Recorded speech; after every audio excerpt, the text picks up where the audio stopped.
নবীর কথা শুনলে যার চেহারা মলিন হবে সে ইমানদার না, তার নামাজ রোজা কাজে আসবে না।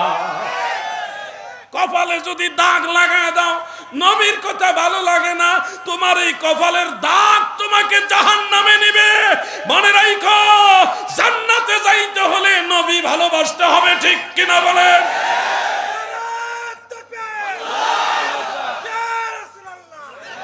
নারায়ে রিসালাত। নবীর মহব্বত নিয়ে নামাজ পড়ো, দেখবা তোমার নামাজ জান্নাতের চাবি হয়ে গেছে। দুইটা হাদিস শরীফ, একটা হলো দয়াল নবীজি বলেন, কুনতু নূরান বাইনা ইয়াদাইল্লাহি তাআলা আযজা ওয়া জাল্লা ক্বাবলা আন ইয়াখলুকা আদামা বি 14,000 আমিন। ইমাম আহমদ বিন হাম্বলও প্রায় সেম একটা মতনে হাদিস বর্ণনা করেছেন ফাদাইলুস সাহাবার মধ্যে। হযরত আদম সৃষ্টি হওয়ার 14,000 বছর আগে আল্লাহর দরবারে আমি রাসূলুল্লাহ নূর ছিলাম। কত হাজার বছর আগে? 14,000 বছর আগে। আরেকটা রাওয়ায়াত আছে 2,000 বছর আগে কুরাইশ আল্লাহ তাআলার দরবারে তসবিহ পাঠ করেছে, তখন আমি আদম সৃষ্টি হওয়ার 2,000 বছর আগে ছিলাম। দুইটা হাদিসের সমন্বয়ে মুহাদ্দিসিনে কেরাম বলেন, বিশেষ করে হাফেজুল হাদিস ইমাম ইবনু কাত্তান রহমাতুল্লাহ আলাইহি তিনি বলতেছেন, ইন্নান নূরান নববী সাল্লাল্লাহু আলাইহি ওয়াসাল্লামা জুসিমা আও জাসসামা বাদা খালকিহি বি 12,000 আমিন। নূরে মুহাম্মাদি সাল্লাল্লাহু আলাইহি ওয়াসাল্লাম সৃষ্টি হওয়ার 12,000 বছর পরে আল্লাহ তাআলা সেই নূরে মুহাম্মাদি দিয়ে নবীজির জিসম মুবারক সৃষ্টি করেছে। সুবহানাল্লাহ।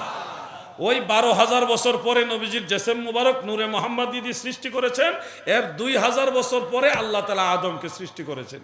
ওইটাকেই নবীজি মিন করেছে, আদম সৃষ্টি হওয়ার 2,000 বছর আগেও আমি ছিলাম। আর ওই 14,000 বছর আগে ছিল নূরে মুহাম্মাদি, আর 2,000 বছর আগে ছিল জিসম মুবারক দিয়ে, মানে জিসমান এবং রুহান সশরীর নবীজি জাহির হয়েছে।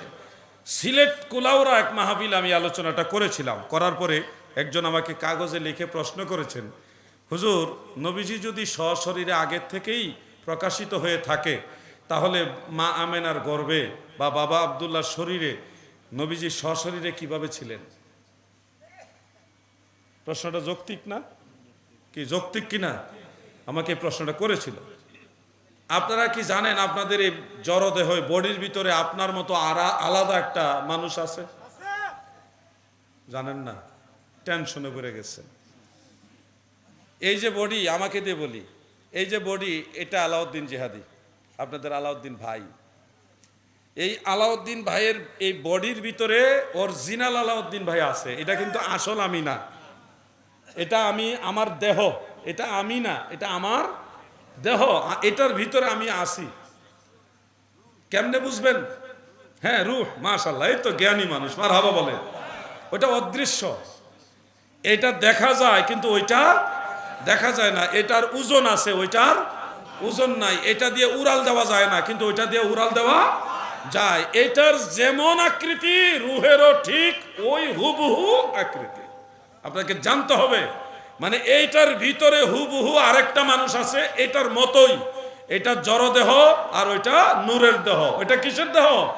নূরের দেহ। তাইলে আপনার ভিতরে আপনি থাকতে পারেন, আপনার ভিতরে আপনি থাকতে পারেন। নূরে মুহাম্মাদি সাল্লাল্লাহু আলাইহি ওয়াসাল্লাম নূরের নবী থাকতে পারে না। কেমনে হইল ভাই? আপনার ভিতরে আপনি থাকতে পারেন, আমার নবী পারে না। এটা কিভাবে হবে? অবশ্যই নবী থাকতে পারে, ঠিক কিনা বলে?